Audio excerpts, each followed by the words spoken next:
Uma vez o programa Lições da Bíblia aqui pela sua TV Novo Tempo. Muito obrigado pela sua audiência, que a cada semana vocês dão aqui para Novo Tempo e para o programa Lições da Bíblia, num desejo de crescimento espiritual, de conhecimento da palavra, que são coisas tão importantes para a nossa vida espiritual, para o nosso preparo a cada dia para vivermos a eternidade com Jesus. No programa de hoje, nós vamos estudar mais uma parte do grande pano de fundo, que são os livros de Esdras e Neemias, esses dois personagens que dedicamos aqui todas as semanas dessa temporada para estudar. E o tema desta semana é muito especial, porque ele vai falar sobre provas, tribulações e listas. Quais são essas listas? Que listas são essas? Nós vamos conversar hoje com muita alegria com dois amigos pastores que vêm da Casa Publicadora Brasileira, nos ajudar aqui no estudo do nosso manual de estudos, da nossa lição dessa semana. Tenho o prazer de receber aqui o pastor Nerivan Silva. Tudo bom, pastor? Tudo bem, pastor. É um prazer estar aqui. Cumprimento também o telespectador com muita alegria, com muita satisfação. É muito legal nós estarmos juntos para continuarmos estudando a palavra de Deus. Que legal. Nerivan, você hoje é um dos editores da Casa Publicadora, Sim, não é? Sou um dos editores da Casa Publicadora Brasileira. Para a área de revista, para a área de periódicos, livros? Isso. Eu sou editor da revista do Ancião. Na verdade, para o telespectador, é uma revista que ela é preparada, cujo objetivo é preparar líderes, orientar líderes na igreja local. Né? É uma revista excelente para os anciãos, né? Nós chamamos de anciãos. Sou um dos editores também associados da revista Vida e Saúde e trabalho também com um colega, o pastor André, com o guia de estudo. Muito bom. Alegria recebê-lo, pastor Nerivan. Obrigado, pastor. Muito bem-vindo. É um prazer estar aqui. Tenho a alegria também de receber o pastor André Oliveira Santos, um amigo já de longa data, né, pastor André? Sim. Já trabalhamos lá na região sul do Brasil, juntos, e o pastor André já esteve outras vezes aqui no programa Lições da Bíblia, também é editor na Casa Publicadora. Bem-vindo, pastor André. Explica um pouquinho a sua atual função. Olá, pastor Lanza, é um prazer estar contigo aqui, com o pastor Nerivan mais uma vez, e o privilégio que temos aqui de estudar a Bíblia Sagrada, Claro. Em mais um programa aqui, em mais uma temporada, e é um privilégio estar aqui. Eu trabalho lá na Casa Publicadora como editor, e a minha função principal é ser editor da lição dos adultos, né, que é o guia de estudos que a gente usa aqui no Lições da Bíblia, e parte do tempo eu dedico também à editoração de livros denominacionais, né?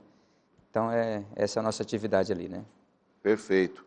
Você já está há alguns anos, né, nessa função como editor da lição da Escola Sabatina. Exatamente. Né? Esse ano eu fiz 10 anos ali de Casa Publicadora Brasileira. Olha só. E agradeço a Deus por isso, por esse privilégio. Muito bom. Uma alegria.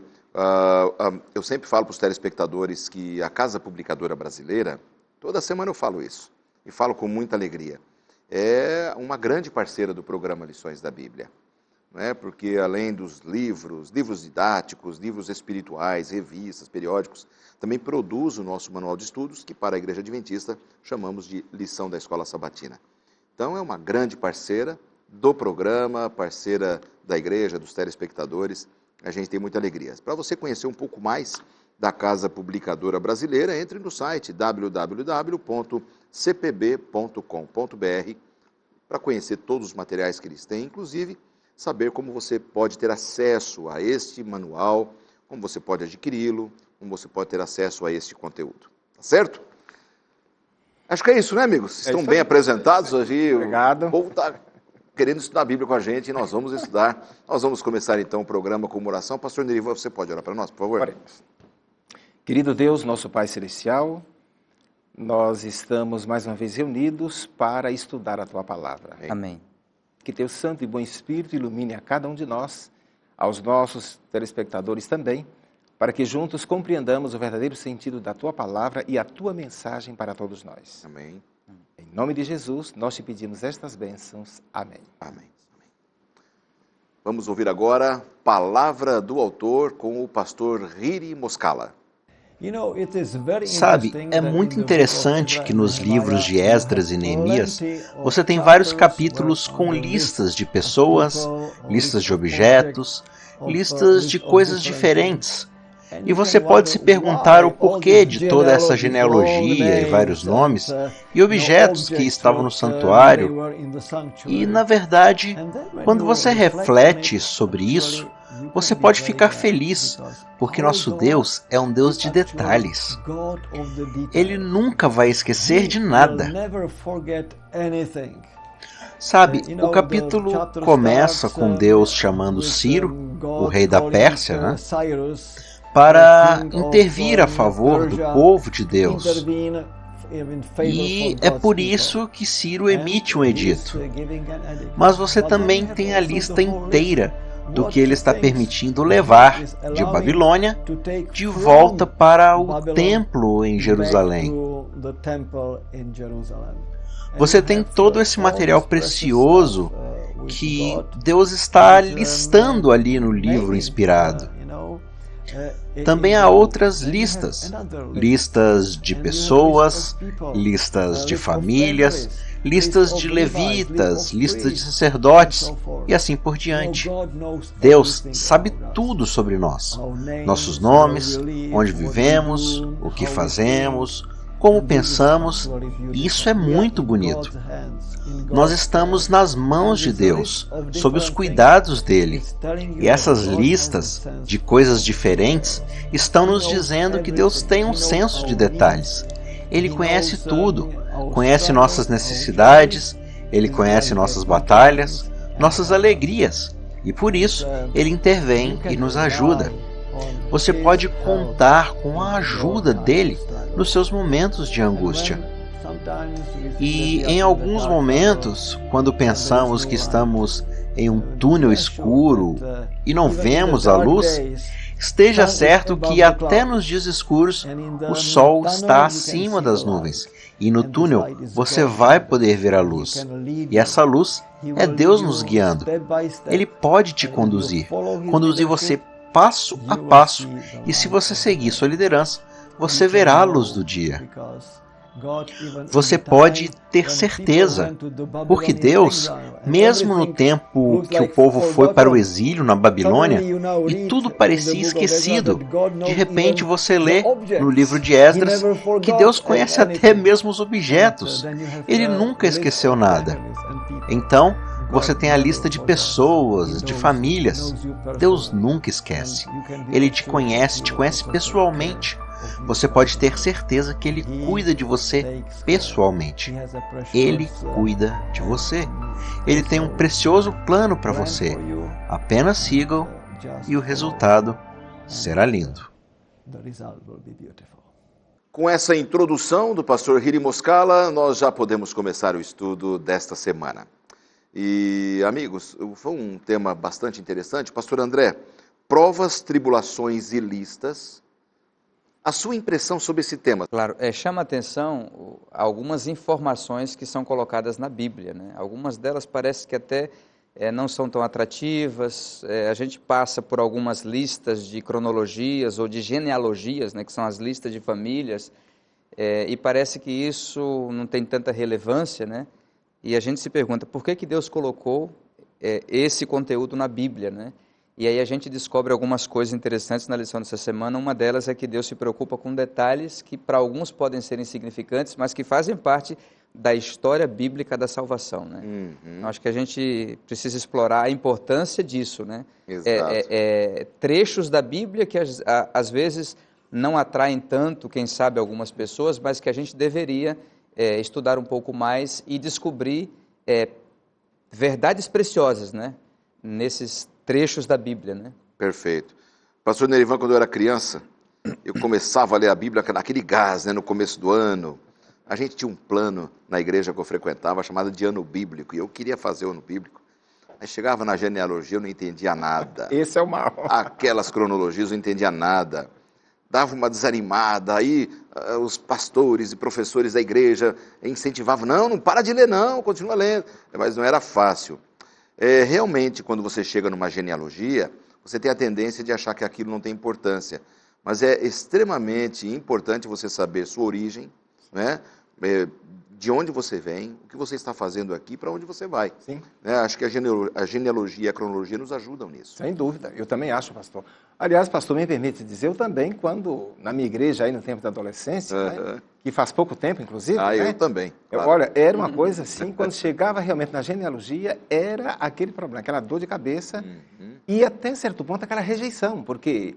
E eu ficava me perguntando, por que isso está no texto bíblico? Por que fulano gerou a fulano e tal, e tantos anos? E tal? E aquilo era um drama, realmente.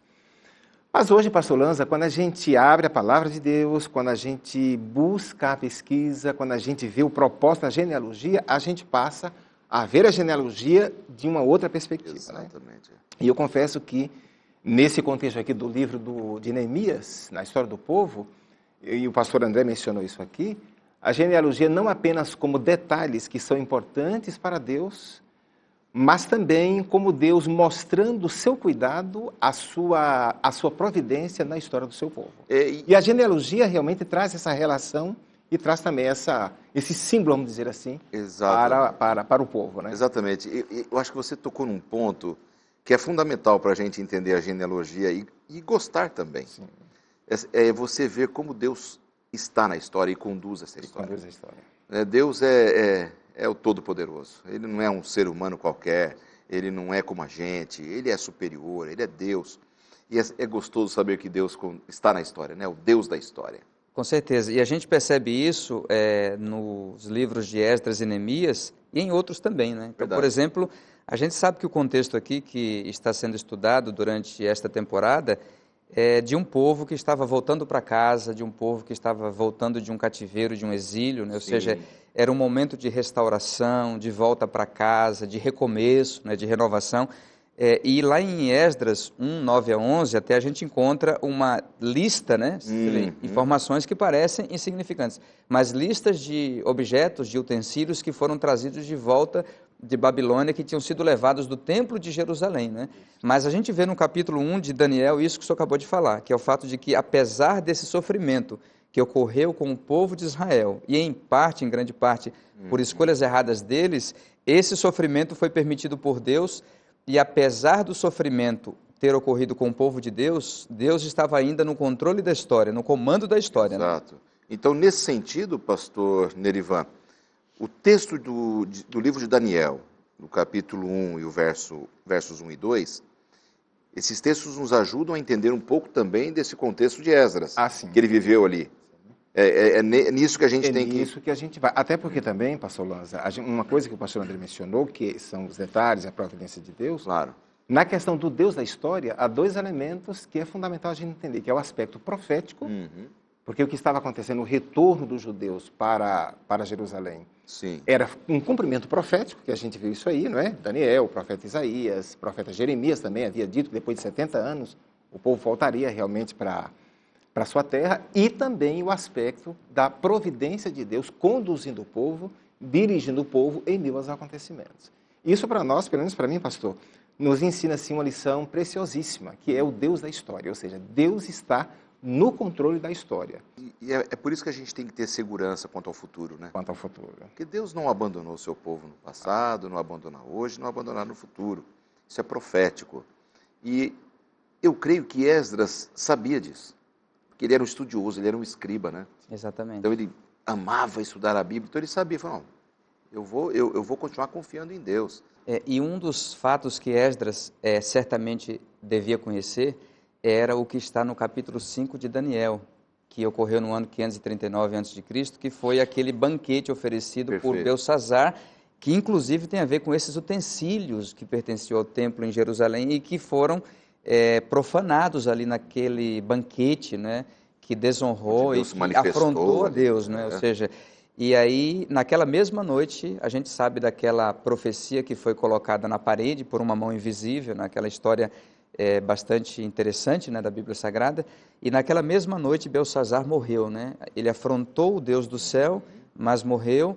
E naquela Deus mesma disse noite, que foi pesado fosse na balança, exatamente, e achado em falta. Exatamente. Então, naquela mesma noite, os medos e persas conquistaram Babilônia e, posteriormente, o rei Ciro permitiu que esses objetos fossem devolvidos para Jerusalém, e Esdras, ele fala exatamente disso, de que aqueles objetos sagrados que foram desrespeitados, eles foram devolvidos. Então, no final, quem ganhou? Deus ganhou, né? Deus foi o vencedor, né? Claro. Nessa história. E acabou impressionando a Ciro a fazer o que era correto. Sim, exatamente. Né? Fazer o que era correto. E Ciro, fazendo o que era correto, cumpriu de fato a profecia, né? Exatamente. Exatamente, que mostrava o retorno, que prometia o retorno do povo para Jerusalém, né? Aliás, Ciro ele foi uma peça muito importante, não é? Sem dúvida. Tudo bem que nós já vimos aqui nas semanas anteriores que em algumas decisões, a permissão dele também tinha aspectos políticos. Sim. Ele era pagão, ele não queria desonrar Deus, ele tinha medo das divindades, e, né, ele já tinha o exemplo de Belsazar, né? Eu acho que ele era um homem inteligente, e falou, não é meu, vou devolver, vou permitir esse povo reconstruir, voltar Mas é aquilo, pastor, por trás disso havia um poder sobrenatural, né? Exato. Um poder inteligente, havia ali um ser, Deus, que nós queremos assim, exato, que estava exatamente no comando daqueles acontecimentos para favorecer o seu povo e para mostrar também para o seu povo o cumprimento da sua palavra. Exato. As advertências de Deus, elas precisam ser ouvidas, né? Você citou aí o capítulo 5, e logo no parágrafo abaixo ali, do nosso manual de estudos, que temos aqui em mãos, isto na parte de domingo, nós temos ali, na última frase ali, é sempre trágico quando não atendemos às advertências de Deus e não seguimos a sua instrução, né? Daí a história de Belsazar, né, para contar. Exatamente. De Belsazar que o diga, né? Exatamente, ele acabou pagando com a vida dele. Não é? E a gente pode evitar erros com base nos erros dos outros, né? Perfeito. Não precisamos repetir esses erros. E talvez aí, como você disse, né, o Ciro, ele aprendeu com um mau exemplo e evitou Exato. Essa tendência, esse comportamento, né? Exatamente. Agora, Amigo, pastor, uma coisa que realmente chama a atenção, e eu gostaria de destacar isso aqui. Então nós vamos fazer o seguinte, segura a ideia, não perca, que nós vamos chamar um rápido intervalo e voltamos diretamente com você, tá bom? Okay. Não saia daí, são só 4 minutos.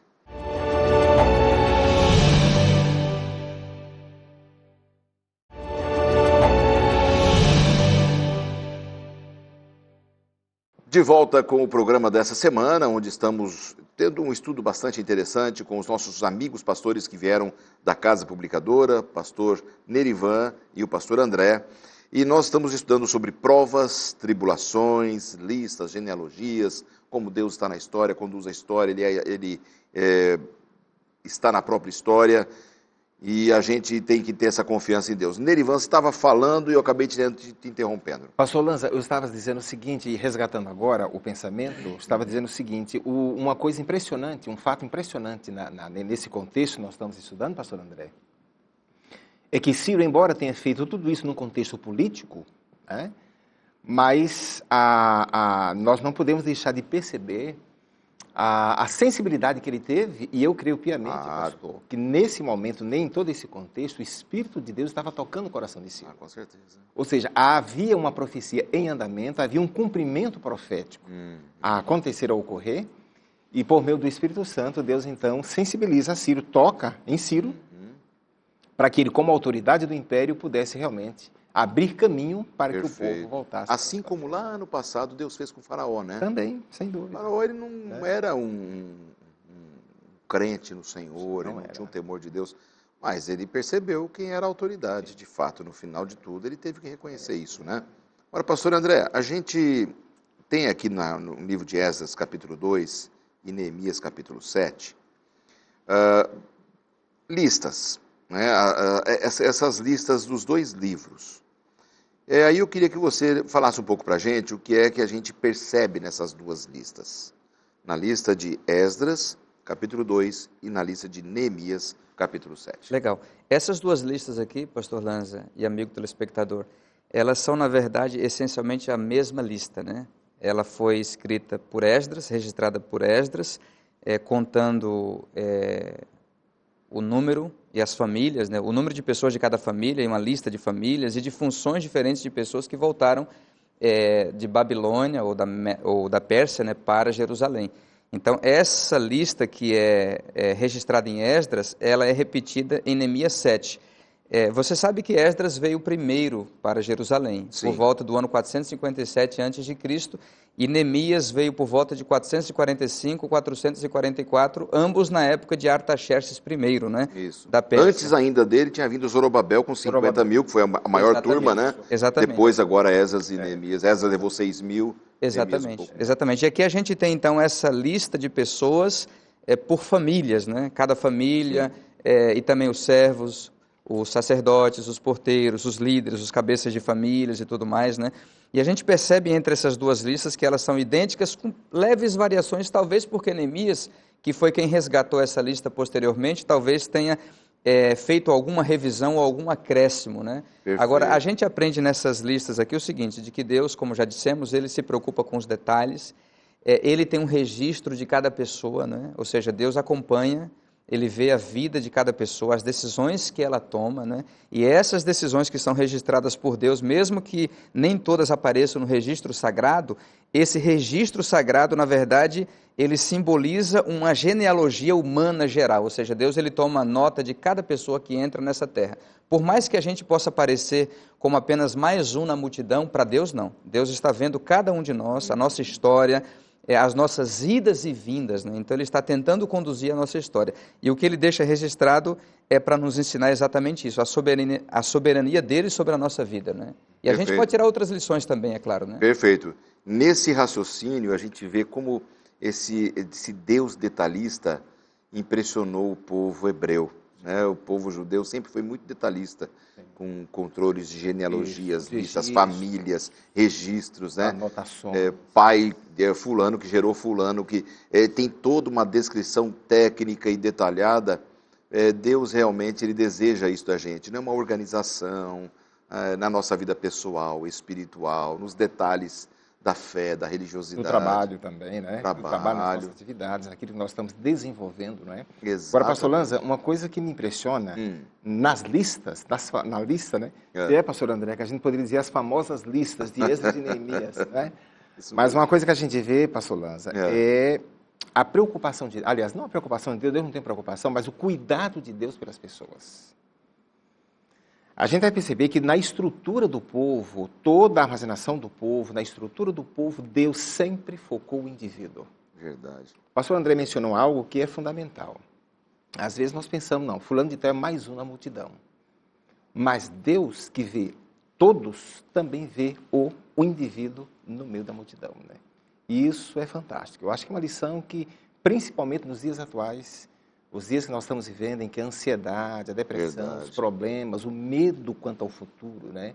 A falta de esperança nas pessoas, como isso é fundamental, pastor André, para que as pessoas saibam e tenham consciência que, a despeito de tudo, há um Deus que cuida. Legal isso que você fala, porque quem sabe tantas pessoas que estão nos assistindo agora, talvez seja esta a sua história, você está se sentindo bem mal hoje ou já há algum tempo, se sente uma pessoa pequena ou até mesmo insignificante diante de uma sociedade tão exigente, não se preocupe. Deus está à frente de tudo, Ele sabe quem é você, Ele sabe do que você precisa, Ele vai ser sempre o seu grande amparo, confie nele. E se você perder tudo e ficar com Deus ainda, você ganhou tudo. Você não perdeu nada, né? Tem gente que às vezes tem esse sentimento, né, de pequenez, ninguém me nota, tal, mas Deus está à frente de tudo. Sem dúvida. E é interessante que aqui, nesse contexto de Esdras e Neemias, a gente sabe que o destaque foi para Zorobabel, para Josué, para Neemias, para Esdras, né? Para um grupo pequeno ali de líderes, né? E eles foram importantes e a gente precisa valorizar os nossos líderes, né? Claro. Mas até o próprio guia de estudos, ele destaca de que, embora essa liderança tenha sido valorizada, o povo também fez o seu trabalho. Então, cada pessoa na obra de Deus é importante. E aí a gente vê que realmente essa genealogia, ou essa lista de pessoas e de famílias, né, de milhares de pessoas que voltaram para participar dessa restauração e desse recomeço do povo de Deus, cada pessoa foi importante nesse contexto. Então, cada um ali com a sua parte, e você vê que tem ali as funções diferentes, né? Você tinha os servos do templo, os porteiros, os levitas, os sacerdotes, os líderes, né? Os músicos, né? Então, cada um tinha a sua função em restaurar e em edificar o povo de Deus, no aspecto é físico, né? Ou seja, templo, muralhas, Sim. portas e tal, e também lá no aspecto espiritual, né? Exatamente. Agora, só para ouvir a opinião de vocês, né? A gente está conversando aqui com os telespectadores sobre esse detalhe especial, importante. A liderança de Esdras e Neemias foi incrível, né? Porque eles tinham essas listas, eles foram falar com essas famílias, levou tempo, né? O tempo, Eles sem não dúvida. tinham a tecnologia de hoje, não tinham telefone, não tinham e-mail, não tinham WhatsApp, não tinham nada. Eles tinham que ir pessoalmente, achar as pessoas, localizá-las, identificar se elas eram mesmo daquelas listas. E eles né? também, pastor Lanza, eles se depararam também com um grande desafio, a meu ver, aqui. Eu percebo o seguinte, um grande desafio que eles tiveram pela frente, que era exatamente convencer essas pessoas a voltar para Jerusalém. Porque a gente sabe aqui pela história, Esdras e Neemias, embora muitos tenham voltado, mas a gente percebe também que muitos quiseram permanecer em Babilônia. Estavam tão acostumados, tão acomodados, muitos prosperaram em Babilônia, né? Era o centro do mundo, era a capital do mundo. A capital do mundo, né? Imagina o conforto que eles deviam O conforto ter. que eles estavam, muita gente muito bem acomodada, muitos já haviam nascido também na terra do exílio, e agora de repente, olha, nós temos que voltar para a terra dos nossos pais, a nossa pátria não é essa, está em Jerusalém e tal. Então, realmente deve ter sido muito difícil. E a gente percebe também, pastor Lanza, a capacidade de liderança de Esdras e Neemias em convencer essas pessoas a realmente voltarem, né? Exatamente, né? Não foi tão simples, não. Foi tão simples. E o desafio é exatamente manter essa consciência de que nós somos peregrinos. E no caso aqui, o que o pastor Nerivan acabou de falar mostra essa tendência humana de se apegar ao cativeiro dessa terra, né? Aquilo que nos prende aqui. E a gente precisa estar sempre nesse movimento de peregrinação que é justamente um treinamento, né? Uma preparação nossa para a realidade eterna que Deus está preparando para nós. Ou seja, aqueles que foram para o exílio em Babilônia se acomodaram ali, se acostumaram, né? E eles precisavam voltar exatamente para exercitar essa consciência de que eles eram um povo peregrino aqui nessa terra, até o dia em que essa peregrinação vai acabar, quando a pátria, né, que Deus está preparando vai ser entregue. Né? Exatamente. O ser humano é muito deslumbrado, né, pastor Nerivan? Sem dúvida. A gente se deslumbra com bobagem. Pouca né? coisa. Pouca coisa. E a gente vê como as luzes desta vida, as oportunidades, a riqueza, fama, isso podem ser empecilhos para tantas pessoas. E como tem sido, pastor, na vida de muitas pessoas. É verdade. Como tem sido empecilho. E é aquilo, pastor, quando a gente faz um estudo assim geral, quando a gente busca assim uma visão ampla, maior dessa situação que eles viveram, e quando a gente compara, pastor Lanza, com os dias, com o tempo em que nós estamos vivendo, uma sociedade consumista, né, uma sociedade aí cujo ritmo de vida tem sido tão imposto aí para as pessoas. Verdade. As pessoas, até pela sua tendência, têm realmente essa inclinação de dar ouvido a tantas vozes e também deixar se enganar pelo brilho aí que aparece aí na sociedade. Verdade. Em Babilônia não foi diferente. Eles estavam deslumbrados. Deslumbrados. Com certeza, né? Era um país de primeiro mundo, com muito poder, com muita beleza. Para os padrões da época, era o tal primeiro mundo hoje, né? Diante daquilo que temos em nossa realidade. Mas eles tinham também uma dificuldade que não eram só trazer as pessoas, mas eles precisavam reativar o templo. E eles precisavam encontrar os líderes religiosos, né? Onde é que estavam os sacerdotes? Onde estão os sacerdotes? Porque muitos foram levados cativos. Mas já tinham perdido até o vínculo com a fé, estavam trabalhando em outras coisas, não é? Então foi um outro desafio que eles tiveram naquele momento, que foi realmente reunir essas pessoas, convencê-las de que elas tinham que voltar, não é? Não deve ter sido fácil reunir esses sacerdotes de volta. Eu acredito que não. Quando Esdras reuniu ali a caravana que partiria, né, para Jerusalém, ele percebeu essa ausência, né, de sacerdotes, de levitas, né? Então, aí ele enviou uma comitiva, né, algumas pessoas, até uma localidade chamada Casífia, né, a um líder ali daquela localidade chamado Ido, pedindo que ele os ajudasse a providenciar um grupo de levitas e de sacerdotes ali para que fossem juntamente com ele, né, nessa viagem que foi nesse segundo grupo que veio com Esdras, né, no ano 457. E graças a Deus eles conseguiram ali algumas dezenas de pessoas que foram com eles. Né? Mas foi um trabalho realmente grande, né, para tentar convencer essas pessoas, né? E realmente você precisa convencer as pessoas, e isso só acontece pela atuação do Espírito de Deus, mas Deus usa seres humanos também nesse processo aí, né? E por que é difícil você convencer pessoas num contexto como esse aqui de Esdras? Porque, como a gente já disse, eles estavam ali já bem instalados em Babilônia, ou seja, numa terra que não era a terra que Deus preparou para eles e não era a terra que Deus queria para eles. Eles eram um povo de Deus, eles eram um povo de Israel e a terra deles, a terra prometida para eles era Israel. Exato. Mas era muito mais fácil ficar em Babilônia, mesmo sendo um lugar ali de paganismo, do que você ir para Jerusalém e para Israel enfrentar para edificar. Né? É mais fácil você ficar... Exatamente. Então, era uma obra de reedificação. E reedificação você sabe que dá trabalho, né? Levantar uma nação que está em ruínas, né? No aspecto físico e também espiritual. Então, e outra viagem, os perigos, e ter que recomeçar tudo, né? Tem um texto aqui, Nerivan, que eu até queria que você comentasse. Está aqui no nosso manual de estudos, na parte de terça-feira. Lá no último parágrafo, diz assim: em vista dessas considerações, é surpreendente que Esdras tenha sido bem-sucedido em convencer quase 2.000 famílias a retornar ao seu país de origem com os seus irmãos. Isso. 2.000 famílias? 2.000 famílias. Era Bom, gente. aqui não tem o texto bíblico não traz o cálculo de quantos membros tinha cada família. Exatamente. Esdras levou com ele uns 6.000. Exatamente. Né? Mas aqui 2.000 famílias. Então, você realmente levar 2.000 famílias, ou chegar em 2.000 lá, 2.000 casas, vamos dizer assim, e conversar com o chefe daquela família, com o líder daquela família. O trabalho que deu. Né? O trabalho que deu. Você mencionou anteriormente, pastor Lanza, sem essa tecnologia que nós temos hoje. Exatamente. Né? Porque hoje você pega aí o seu celular, pega o seu tablet, manda aí um WhatsApp, vai aí para centenas, milhares de pessoas. Claro. Né? Na época realmente não era assim. Então realmente demandou da parte dele, como líder, realmente chegar um grande trabalho, uma grande tarefa para convencer, para mostrar para aquelas pessoas, para aquelas famílias, que embora a Babilônia tivesse todo aquele brilho, mas Jerusalém, de fato, era a terra deles. Exatamente. Ele teve que mexer nessas coisas antigas, promessas, sonhos que eles tinham. Agora, pastor, nesse contexto aqui dos sacerdotes, tem uma coisa que muito me impressionou no nosso guia de estudos. Pois não.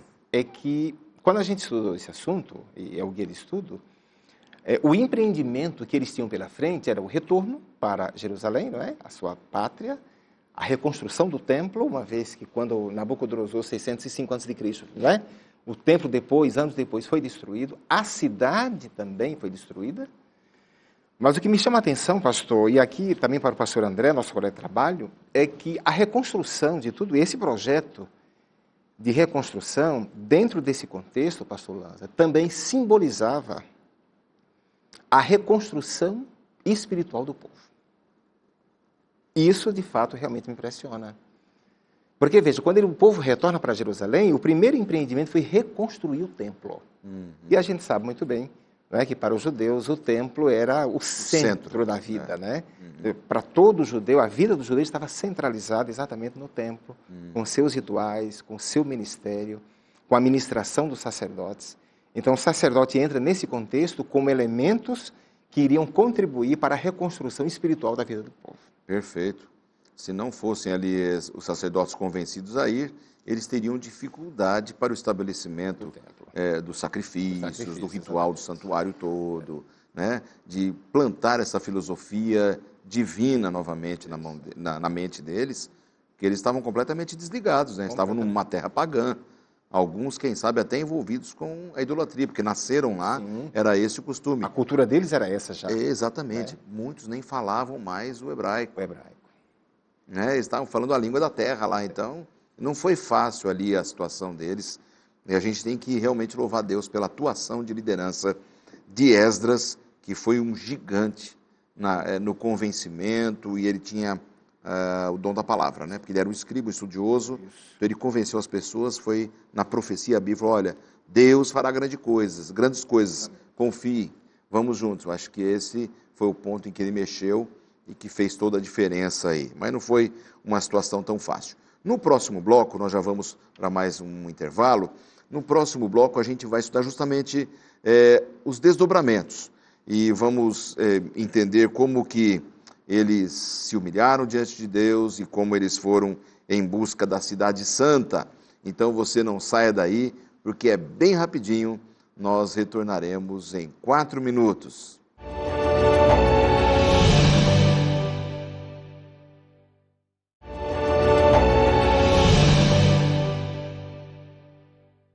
Começando o terceiro e último bloco do programa dessa semana, a gente vai mais uma vez conversar com você sobre a oportunidade que a Novo Tempo te oferece para estudar a Bíblia e crescer no conhecimento da Palavra de Deus. Aqui na Novo Tempo, através da Escola Bíblica, nós temos vários cursos bíblicos que você pode fazer. Tanto cursos impressos, né, no papel, quanto cursos digitais, arquivos digitais. E tem sido uma bênção, porque milhares de pessoas, mais de 1 milhão de pessoas, já 1 milhão e tanto de pessoas já solicitaram cursos bíblicos para Novo Tempo e tem sido uma bênção. São mais ou menos 30 mil cursos bíblicos enviados todo mês aqui pela Novo Tempo. E você pode ser mais uma dessas pessoas. Pega o seu telefone e ligue em horário comercial, o telefone está em sua tela, 0 operadora 12 21 27 31 21, e você vai ser atendido por alguém que vai preencher um rápido cadastro e nós vamos enviar para você o curso bíblico que o programa Lições da Bíblia está oferecendo, que é o curso Princípios. Esse é um curso que a gente oferece com muito carinho para você poder entender melhor a vontade de Deus, o plano de Deus. É gratuito, não cobramos nada nem pelo material nem pelo envio. Eu tenho certeza que você vai se apaixonar por esse conteúdo. Se você preferir online, entre no nosso blog novotempo.com/lições da Bíblia e aí você vai poder solicitar ali, dentro de um campo, preenche seu nome e endereço e vamos enviar com muita alegria, tá bem? Estudar a Bíblia muda a nossa visão, até mesmo sobre Deus e os seus planos que Ele tem para nós. Eu estou conversando aqui com 2 pastores que visitam o programa. Pastor Nerivan já tinha vindo, com já alguns anos que não vinha.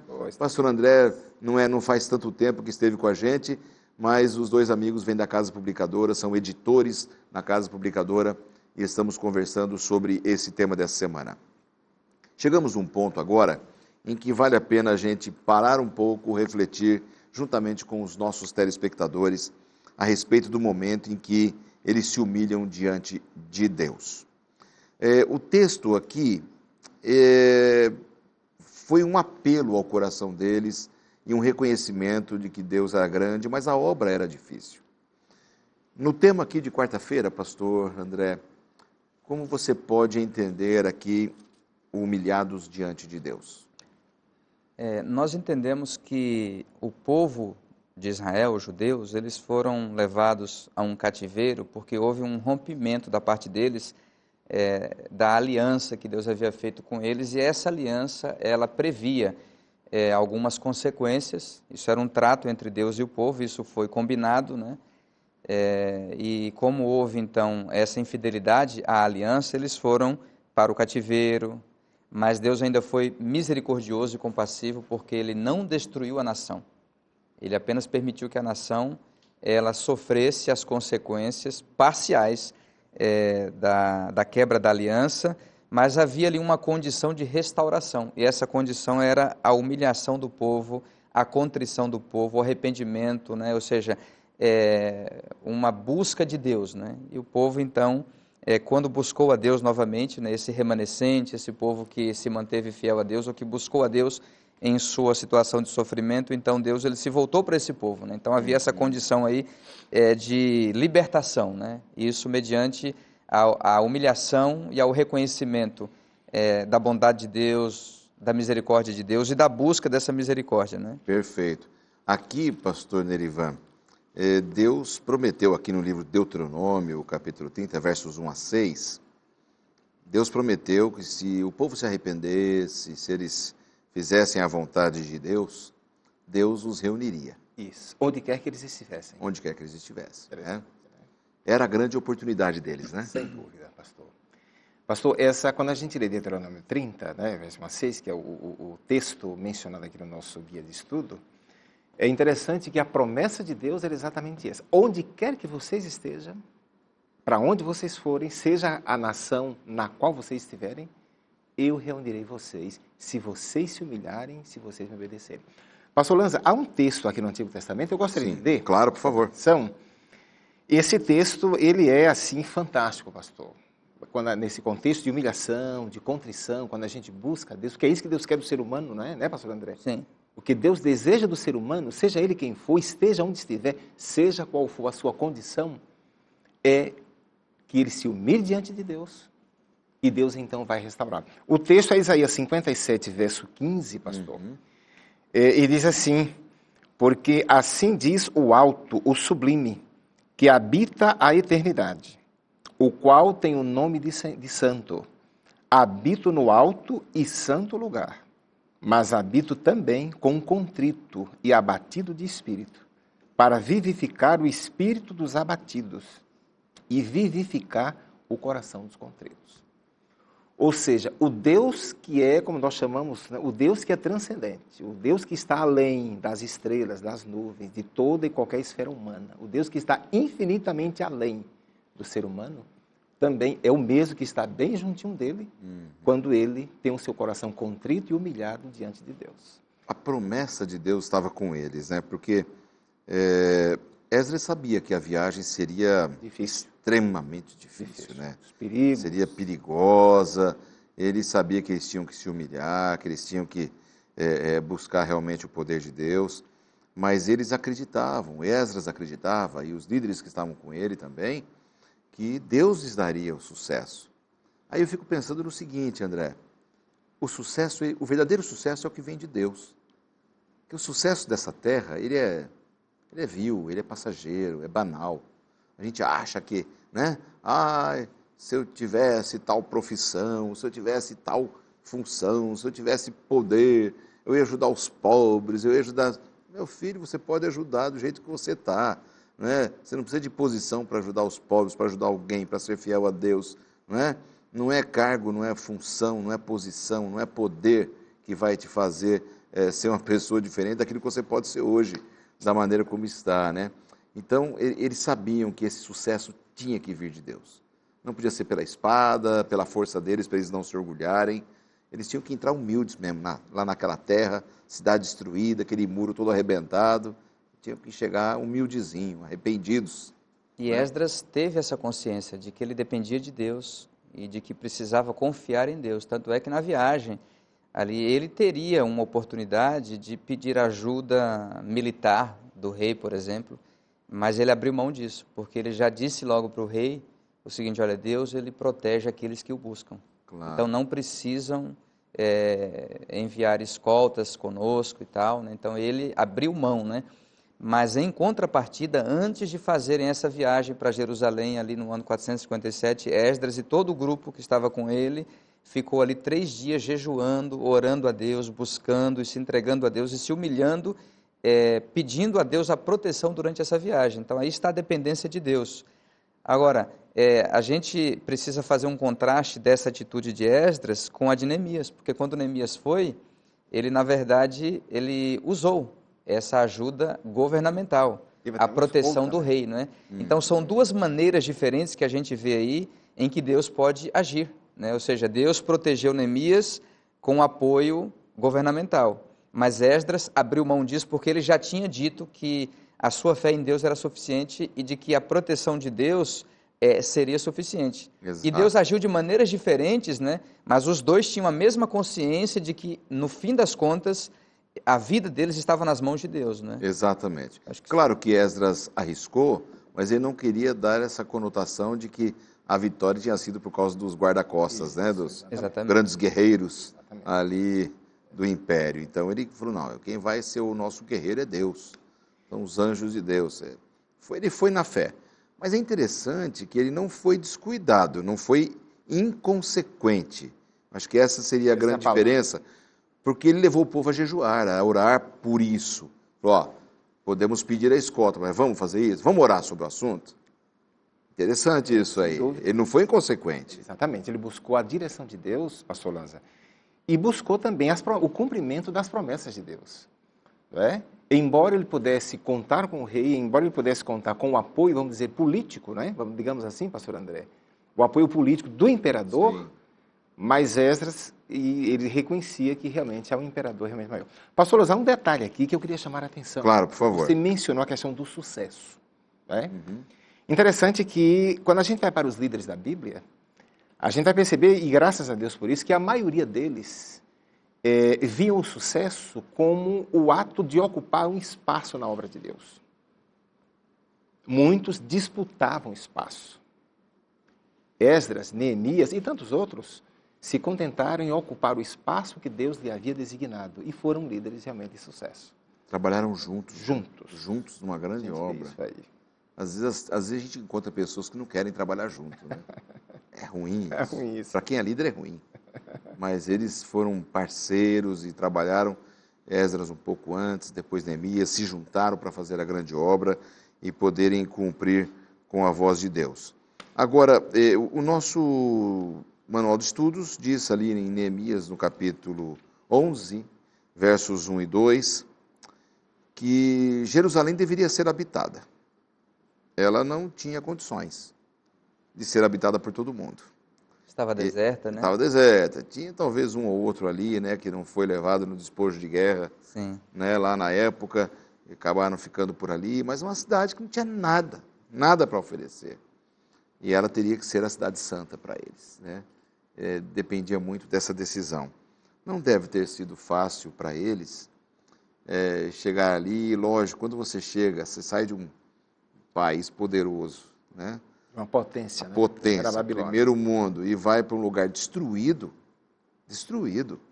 sem infraestrutura, deve ter dado uma angústia no coração de muita gente. Tendo que começar tudo do zero, né?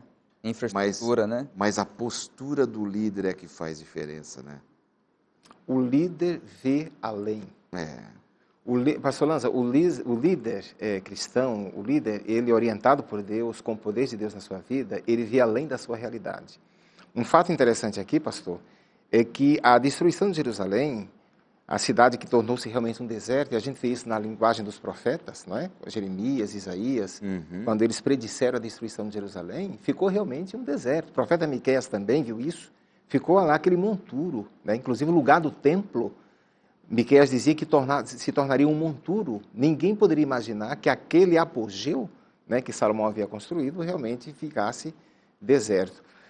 Mas aqui tem um detalhe, pastor, que eu acho muito interessante, pastor André, e partilhando com você também, é que o mesmo Deus que havia, no passado, conduzido o povo, e principalmente Salomão, para construir o templo, construir a cidade, e tudo agora estava em ruínas, também era o mesmo Deus que poderia reconstruir tudo outra vez. Exatamente. Eu acho que essa motivação, pastor, estava exatamente por trás da fé e da confiança de Esdras e Neemias como líderes do povo nessa situação aqui. E até o nosso manual de estudos fala que para que essas grandes obras fossem realizadas, está lá na parte de quinta-feira, foi necessário então que Esdras tivesse pessoas consagradas com consagradas. Dedicadas ao Sem serviço. dúvida.